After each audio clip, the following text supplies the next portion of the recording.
تقريبا مصر مقسومه نصين، في نص مع العاصمه ونص ضد العاصمه. في ناس شايفه ان هي ضيعت فلوس كتير جدا وصرفنا عليها فلوس كتير قوي، والجزء التاني شايف ان هي خطوه كبيره للمستقبل، بالذات ان هي تقريبا مساحتها ضعف مساحه سنغافوره. ايه رايك في العاصمه الاداريه الجديده؟ لا، العاصمه الاداريه الجديده دوله جديده في مصر. احنا بنعمل دبي الجديده في مصر يا دكتور. صح. لا. فخلينا نروح نتفرج عليها، نبص على مباني وصلت لغايه فين، نتفرج على الشوارع ونشوف كمان هل الناس بدات تعيش هناك ولا لسه. 30 دقيقه من القاهره الجديده، ده الطريق، ادي 35 دقيقه الطريق اهو. حاليا احنا هننطلق على هناك. تقريبا المشوار بياخد 35 دقيقة. ما تعتبرش بعيد قوي، ده غير كمان ان هم دلوقتي رابطينها او هتتربط بترام، او لا مش ترام عفوا، هتتربط بمونوريل.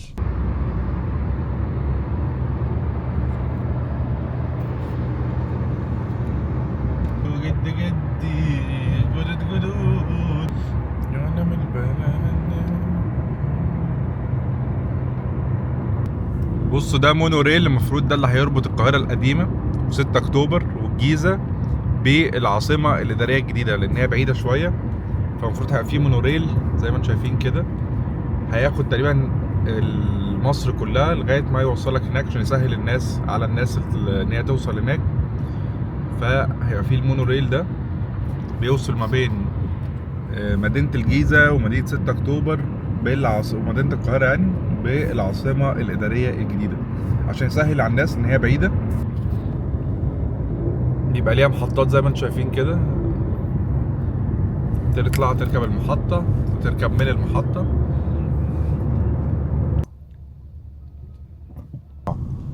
شايفين كبير ازاي؟ كبير جدا. دي مفروض البوابة للعاصمة الإدارية الجديدة.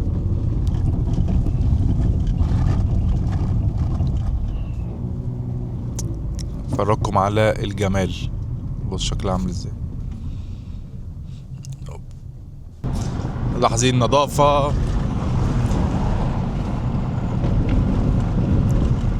قمة في الجمال والرقي. دخلنا اهو، حاليا نشوف بقى حتة نركن فيها ونروح نزور ونتمشى ونتفرج على معالم العاصمة الجديدة. أول حاجة هنزورها هي البرج الأيقوني. البرج الأيقوني أطول برج في أفريقيا. هنا الشوارع يعني معظمها فاضي اهو، شايفين نخل جميل في كل حتة يفكرنا بالمغرب.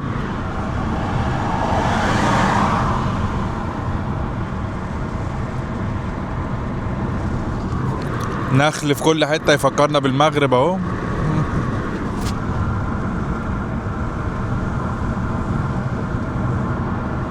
في المغرب تقريبا يعني كل شوارعهم فيها نخل، هم بيحبوا النخل. فهنا اهو تقريبا ده المسجد، اكبر مسجد برضو في افريقيا، مسجد الفتاح العليم اهو. هو معرفش باين اللي عندكم هنا ولا لا، هنروح برضو نزوره.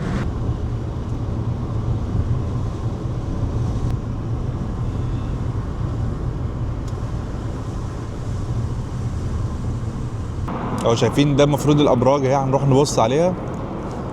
بصوا المنظر عامل ازاي، دي ناطحات سحاب. والبرج الايقوني ده اطول برج في افريقيا اهو اهو. بصوا المنظر، قمة في الجمال والروعة.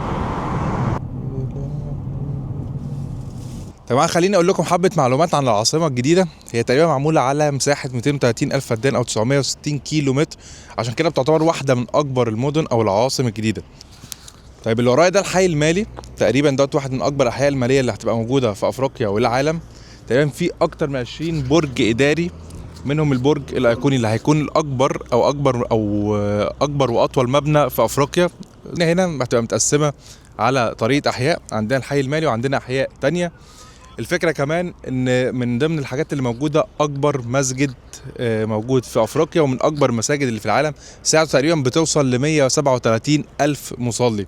ده غير كمان موجود اكبر كاتدرائية في العالم. الفكره من العاصمه ان هي كانت تخفف بشكل كبير الضغط والكثافه السكانيه اللي موجوده من القاهره، لان الكثافه السكانيه في القاهره كانت وصلت لمرحله زايده جدا. كان الموضوع ان القاهره بقت زحمه جدا، فعشان كده جت الفكره ان هم يبنوا عاصمه اداريه جديده. وعلى فكره هم غيروا الاسم حاليا، يعني الاسم اتغير في نوفمبر 2025 من العاصمه الاداريه الجديده للعاصمه الجديده. المهم فالمدينه المفروض هنا او العاصمه الجديده هتاخد تقريبا من 9 ل 10 مليون بني ادم وانس ان هي او بعد اكتمال كل مراحل. تقريبا هي خلاص في المراحل الاخيره. كمان بتضم كل هيبقى فيه زي الحي المالي، كمان في حي الوزارات والسفارات. هننقل كل المصالح الحكوميه للحي ده بحيث ان يخفف الكثافه السكانيه بشكل كبير عن القاهره، غير كمان الناس اللي بتبقى رايحه كل يوم شغلها او حاجه، بدل ما يبقى كل الحاجات متمركزه في القاهره القديمه هتبقى موجوده في العاصمه الجديده. غير كمان ان هيبقى فيها بنيه تحتيه هنا من الاذكى في العالم. يعني هنا العاصمه كلها مبنيه على فكره ان هي تبقى سمارت سيتي من حيث المرافق، البنى التحتيه الحكوميه، الوزارات، كمان المصالح الحكوميه. فهنا مصممه على ان هي تبقى سمارت سيتي. فيها كمان اكبر بارك او اكبر حديقه في افريقيا. فتقريبا هتبقى من احلى او من اكبر المدن الجديده اللي اتعملت على مستوى العالم. فيها كمان مكان اسمه ريفر بارك او النهر الاخضر جرين ريفر، ودوت هيبقى طوله تقريبا 35 كيلو، هيعتبر برضو من الاكبر في افريقيا. برضه هيبقى فيها برضه هيبقى موجود فيها جرين ريفر، ودوت زي نهر صناعي هيبقى طوله تقريبا 35 كيلو. هيتعمل حواليه زي حديقه كبيره جدا تعتبر الاكبر برضه في افريقيا. اكبر المساجد الموجوده في العالم وفي افريقيا مسجد الفتاح العليم. ندخل المسجد عشان افرجكم على مسجد الفتاح العليم، اكبر مسجد هنا تقريبا في افريقيا، ومن اكبر المساجد اللي موجوده على مستوى العالم. بياخد او ان الساعه بتاعته 137 الف مصلي. الفكره ان هو مقفول، بيفتح بس في صلاه الجمعه. النهارده تقريبا يوم الاربعاء او الثلاث، النهارده الثلاث معلش.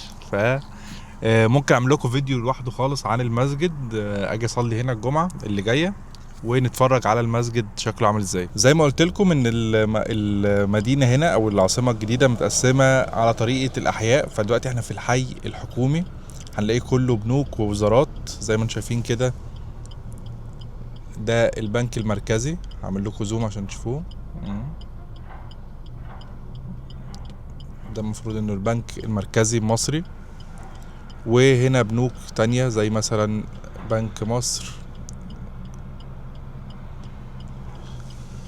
بصوا الميدان هنا شكله عامل ازاي.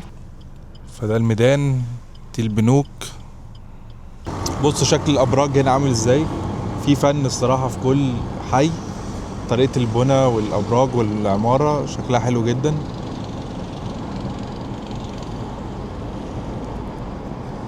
حتى الآن أنا مبسوط باللي شايفه، منبهر جدا من جمال العاصمة الصراحة، روعة.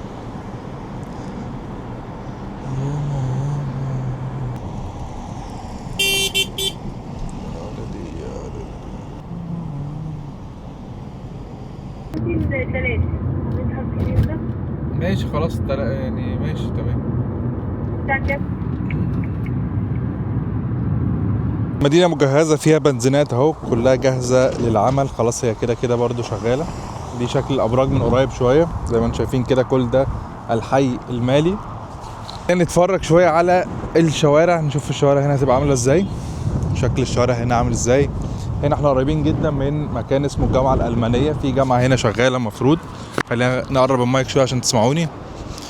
دي بنزينات اهي موجودة، تشيل اوت. فالمدينة كده كده جاهزة وشغالة وبتعمل.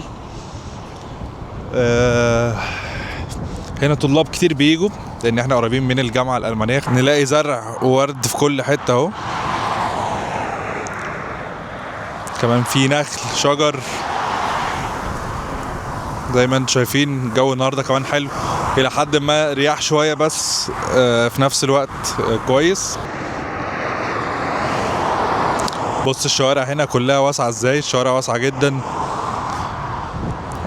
كمان مفيش زحمة، متصممة ان هي تتلافى الزحمة او مصممة، مش مصممة، مصممة. شايفين اهو. بص وانت ماشي شكل الابراج جنبك عامل ازاي، شكله حلو جدا. دلوقتي دخلت واحدة من الجامعات اللي هنا أو الجامعة الألمانية، واحدة من الجامعات اللي موجودة هنا في العاصمة الإدارية. هفرجكم عليها دلوقتي في وسط الجامعة. ده هنا زي كان بازار كان عاملينه الارت ستودنتس اهو. فدي واحدة من الجامعات المشهورة جدا هنا، دي جامعة انترناشونال أو عالمية فاتحة في مصر في العاصمة الإدارية الجديدة. دي الجامعة الألمانية الدولية، و بتبص جواها على التاورز او الحي المالي زي ما احنا شايفين اهو. دي الجامعة من جوه، وفي نفس الوقت جواها في ملاعب زي ملاعب باسكت، فولي بول او كورة.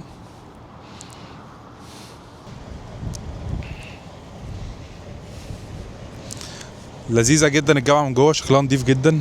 الفيو كمان من جوه على الحي المالي زي ما انتم شايفين حلو، مبانيها حديثة. تقريبا الجامعة في مصر بقالها 5 سنين، اتخرج منها تقريبا دفعة او دفعتين، و زي ما انتم شايفين اهو المباني بتاعتها حديثة. فلذيذة جدا للطلبة والطلاب، الناس اللي بتدرس هنا. جامعة لذيذة لطيفة، شكلها حلو ونضيفة كمان. وزي ما انتم شايفين اهو اماكن كلها للطلبة والطالبات. ده ملعب بادل.